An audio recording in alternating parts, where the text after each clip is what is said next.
Social media ഭയങ്കര രസം കേട്ടോ. സോഷ്യൽ മീഡിയ ഭയങ്കര രസമാണ്. മമ്മൂട്ടി എന്ന് പറഞ്ഞ നടനെ വെച്ചിട്ട് ഇപ്പോൾ ആളുകൾ കളിയാക്കിക്കൊണ്ടിരിക്കുകയാണ്.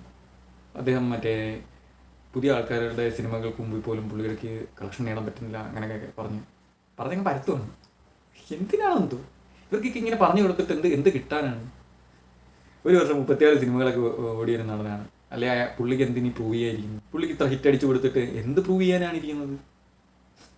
ഇങ്ങനെ കമ്പയർ ചെയ്ത് 100 കോടി 200 കോടി 500 കോടി കളക്ഷൻ കമ്പയർ ചെയ്തിട്ട് ഇവർക്ക് എന്ത് കിട്ടാനാണ്? ഈ പറയുന്നമാർക്കൊന്നും കിട്ടാനില്ല. ചുമ്മാ കിടന്നെങ്കിൽ വായത്താളം അടി അങ്ങ് അടിച്ചിരിക്കും. എന്തോ കളക്ഷൻ കിട്ടി, മറ്റേന്ന് കളക്ഷൻ കിട്ടി, ഇതിന് കളക്ഷൻ കിട്ടി. എന്ത് കളക്ഷൻ കൊണ്ടെങ്കിൽ ഏതാണ്ട് വല്ലതും വാങ്ങുന്നുണ്ടോ? അത് ആരെ പറ്റിയാണെങ്കിലും, ഇപ്പം ലാലേട്ടനെ പറ്റിയാണെങ്കിലും മമ്മൂക്കയെ പറ്റിയാണെങ്കിലും ആരെ പറ്റിയാണെങ്കിലും ചുമ്മാ എമ്പുര ഇറങ്ങിയപ്പം അതിനെ ഡിഗ്രേഡ് ചെയ്തുകൊണ്ട് കുറേ ആൾക്കാർ, ഇപ്പം ബസ്സൊക്കെ ഇറങ്ങിയപ്പോൾ അതിനെ ഡിഗ്രേഡ് ചെയ്തുകൊണ്ട് കുറേ ആൾക്കാർ.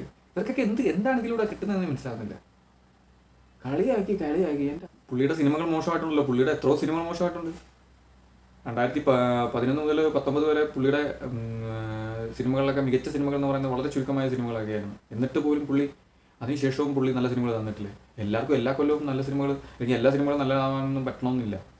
അത് എല്ലാവരുടെ കരിയറിൽ സംഭവിച്ചിട്ടുണ്ട്.